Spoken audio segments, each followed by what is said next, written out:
my question for you, sir, is how do you think what was practiced in Korea as a martial art, how do you think it's changed before the Japanese occupation to after the Japanese occupation? Or how do you think it's evolved? Or, I mean, like for example, in Japan, because they were never occupied, their arts pretty much were continuous all the way through. Whereas because the Japanese outlawed martial art practice, it obviously it was almost like there's a chunk that was just a roadblock that was put there in the Koreans. So how do you think it's changed? What do you think? How do you think Taekwondo would be today if Japan had never occupied your country? That's a good question. I would have no idea about that.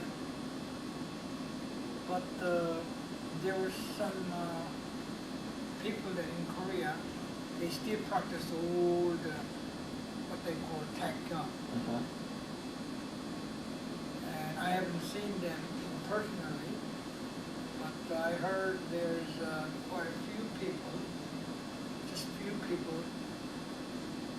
still practicing, inheriting that technique to their next generations. So if we are searching them, and if we have planning to go Korea trip, I think we may be able to see them and work out with them. I think you can at least see their demonstration of original Taekwondo, which is practically a mature technique than current Taekwondo or karate technique.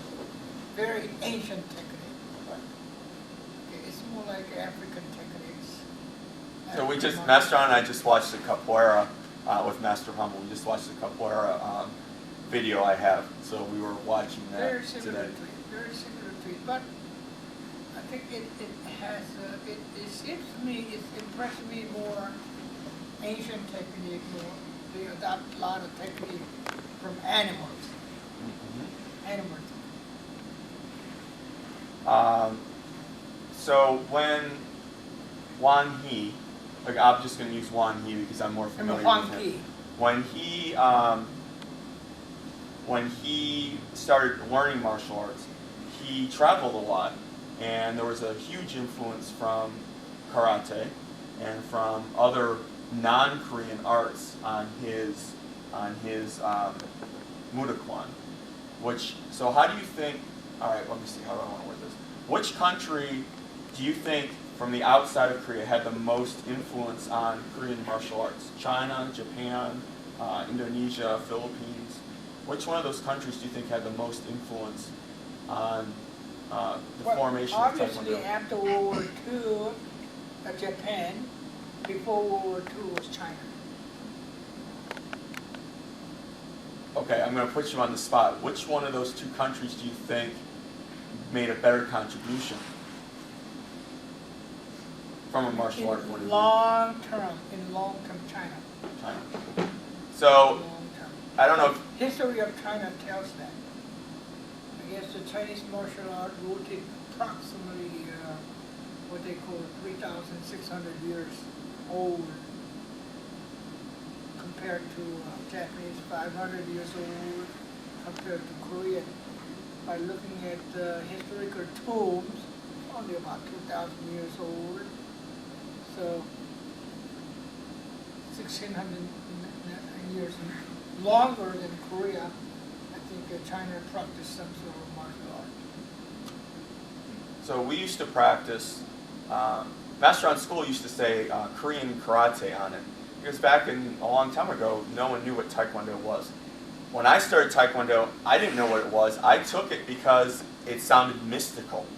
Mm-hmm. More mystical than karate. Yeah, well, a lot of people back then, a lot of people think there's some kind of mysterious secret in the martial art. Probably in older days, maybe yes. It's a secret inherited by secretly to their best student. Not everybody. You know, supposing Master Pearson has 20, 30 only one or two students, he gave them some secret mystical technique. The levitation. Right. See, so only that person can actually, give that technique after he deceived to someone else. So it passed to those persons.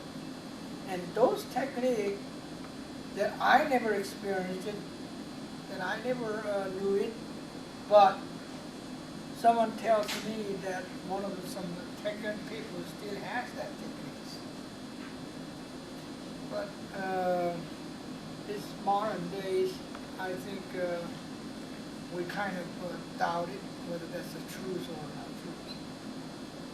But this current Taekwondo is, I think the secret is your dedication and your endeavor, your dedication. That's a secret. But I don't think there's there honestly with you, I don't see those secrets. If I don't see, how can you guys see? So I never see from my instructors, maybe instructors, so grandparents to now, I didn't see it. So I cannot give it to you guys. I cannot tell you guys. So I don't think there's no mistake or secret that I know in my days. But I heard from ancient days, yes, I heard. Those secret mystical technique was inherited in the monastery monk, the temple, to their best monk students or whatever. And I don't see it. Such as someone who reached some of that enlightenment at a certain high level. I think I was told that they can stay in the air, they can do a lot of things in the air, and they can do a lot of things in water, and on the high mountain, and all that things, and I didn't see it. So I can't tell. So how about Dae-Sung Lee? We were talking about him today. Dae-Sung Lee was one of the Olympic Taekwondo coaches. One of the Olympic Taekwondo coaches. And sometimes in here we, for fun, see how many kicks we can do in the air before we land on the ground. And doing multiple front kicks is one thing. Well, Dae-Sung Lee used to run up, and we do that thing where we do side kick, spin side kick. He would do side kick, he would spin his body, do spin side kick, and then he'd spin his body back the opposite direction and do another spin side kick without touching the ground. So I think that maybe sometimes people would see certain things like that and say, oh, that's secret technique. Because and even just think about what we're doing as black belts. To a white belt who walks in, that's beyond belief. When we slam our arm through 10 bricks, and if we can do that consistently, there's no secret there. It's not a mystery because we are doing it. But for someone who's off the street that sees that, to them it's that's magic. The demonstration, Master Van He used to always put his fist in that wolf trap, which a lot of you have done too. I used to get one of those steel wolf traps, and we punch it, and it would close. And it's not hard, right? But yet it looks like magic. So again, when I told you before the whole thing with the vessel, what he's saying and what he's not saying.